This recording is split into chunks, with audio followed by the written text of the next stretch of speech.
नमस्कार दोस्तों, hi hello channel पर आप सभी का स्वागत है। आज हम बीए सेकेंड ईयर के सेकंड पेपर भारतीय राजनीतिक व्यवस्था के बहुत ही महत्वपूर्ण चैप्टर भारतीय संसद को विस्तृत रूप से समझेंगे वस्तुनिष्ठ प्रश्नों के माध्यम से। साथियों, स्क्रीन पे प्रश्न आपके सामने रहेंगे और आपको प्रयास करना है सही जवाब तक पहुंचने का। प्रश्न संख्या 1, संघीय संसद रिक्त स्थान से मिलकर बनेगी। ऑप्शन आपके सामने रहेंगे: राष्ट्रपति, लोकसभा, राज्यसभा और सभी। सही उत्तर देने का प्रयास कीजिए। उत्तर को कमेंट बॉक्स में लिखिए। चलते हैं सही उत्तर की तरफ। सही उत्तर है सभी। राष्ट्रपति, लोकसभा, राज्यसभा ये तीनों ही के मिलने से संघीय संसद बनती है। थोड़ा सा इसमें बता देना चाहते हैं कि संविधान के अनुच्छेद 79 के तहत संघ के लिए एक संसद होगी जो राष्ट्रपति और 2 सदनों से मिलकर के बनेगी, जिनके नाम होंगे राज्यसभा तथा लोकसभा।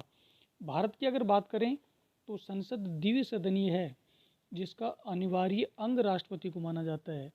और राष्ट्रपति किसी भी सदन का वैसे सदस्य नहीं होता है, तथापि वह संसद का महत्वपूर्ण एक हिस्सा होता है, क्योंकि किसी भी विधेयक को कानून बनाने के लिए राष्ट्रपति के हस्ताक्षर के रूप में उसकी स्वीकृति आवश्यक होती है।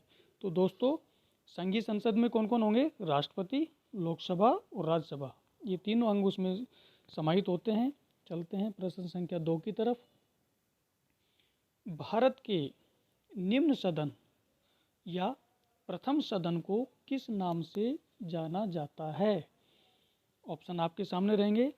नंबर 1, राज्यसभा, लोकसभा, विधानसभा और विधान परिषद। प्रयास कीजिए सही जवाब देने का। चलते हैं सही उत्तर की तरफ। लोकसभा। निश्चित रूप से निम्न सदन को लोकसभा कहा जाता है।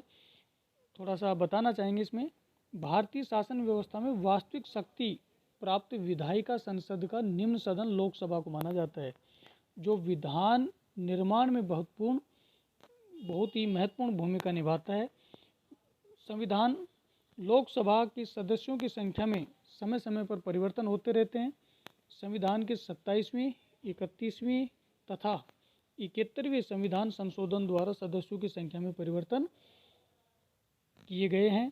और संविधान के 91वें संशोधन की अगर बात करें तो अधिनियम द्वारा लोकसभा की सीटों में वर्ष 2026 तक कोई परिवर्तन न करने का प्रावधान किया गया है।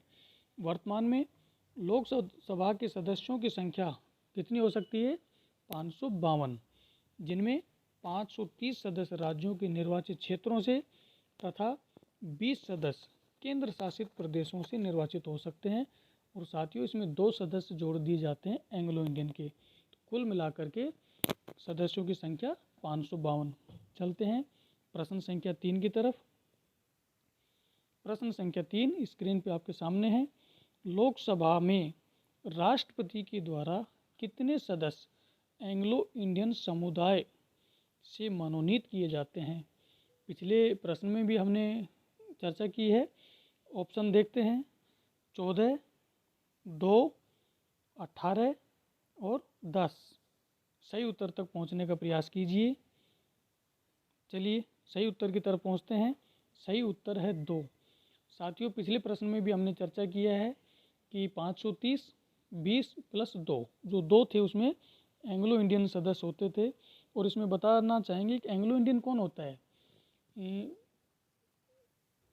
पेरेंट्स यानी माता और पिता।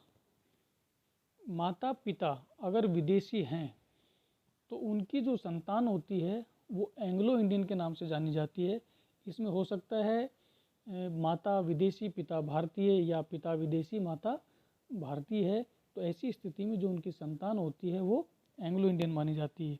चलते हैं प्रश्न संख्या 4 की तरफ।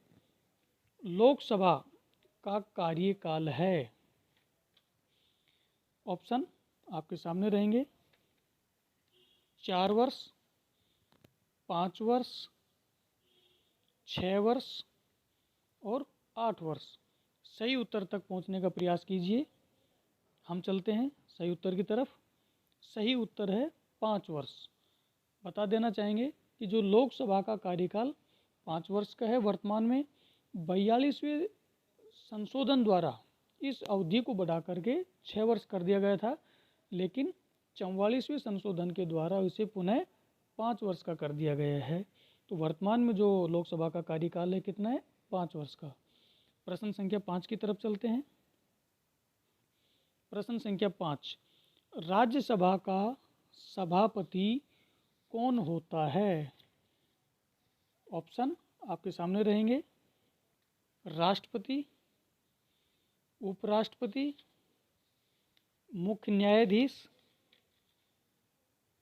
और लोकसभा अध्यक्ष।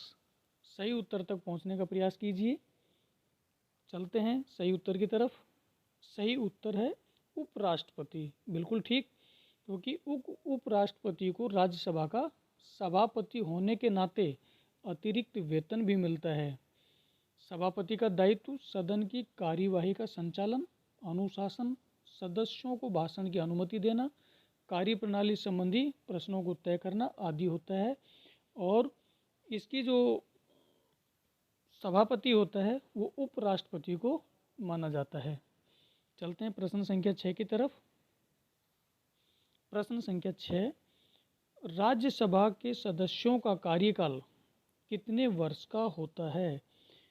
पीछे के प्रश्नों में हमने पढ़ा लोकसभा के सदस्यों का, और प्रश्न संख्या 6 में हम देख रहे हैं राज्यसभा के सदस्यों का कार्यकाल कितने वर्ष का होता है। चलते हैं ऑप्शन की तरफ। 4 वर्ष, 6 वर्ष, 5 वर्ष और 8 वर्ष। सही उत्तर है 6 वर्ष। निश्चित रूप से जो राज्यसभा के सदस्यों का कार्यकाल कितने वर्ष का होता है? 6 वर्ष का। और वर्तमान में अगर लोकसभा के सदस्यों के कार्यकाल की हम बात करें तो 5 वर्ष का, और राज्यसभा के सदस्यों का कार्यकाल 6 वर्ष का। आगे बढ़ते हैं प्रश्न संख्या 7 की तरफ। लोकसभा का सदस्य निर्वाचित होने की आयु निर्धारित है। कहने का मतलब लोकसभा की जो सदस्य बनते हैं उनकी आयु कितनी होती है? ऑप्शन 25 वर्ष, 30 वर्ष, 35 वर्ष और 40 वर्ष। प्रयास कीजिए सही जवाब देने का। सही उत्तर है 25 वर्ष। बिल्कुल ठीक है। आपको बता देना चाहते हैं कि केंद्र की अगर बात करें तो लोकसभा, और राज्य की अगर बात करें तो विधानसभा, इन दोनों के ही सदस्यों का जो निर्वाचन की जो आयु होती है वो 25 वर्ष होती है। और इधर राज्यसभा के सदस्यों की निर्वाचन की बात करें तो 30 वर्ष होती है। और साथ में राष्ट्रपति की अगर निर्वाचन की आयु अगर जानना चाहें तो 35 वर्ष।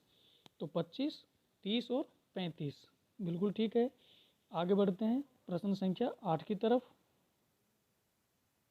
राज्यसभा की संरचना का संविधान के किस अनुच्छेद में उल्लेख किया गया है? हमें केवल राज्यसभा की संरचना का बताना है। Option 79, 80, 81 and 82। प्रयास कीजिए सही जवाब देने का। चलते हैं सही उत्तर की तरफ। सही उत्तर है 80। बिल्कुल, अनुच्छेद 80 में राज्यसभा की संरचना का प्रावधान मिलता है।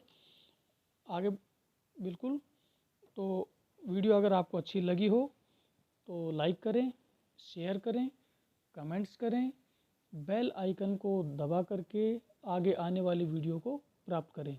धन्यवाद।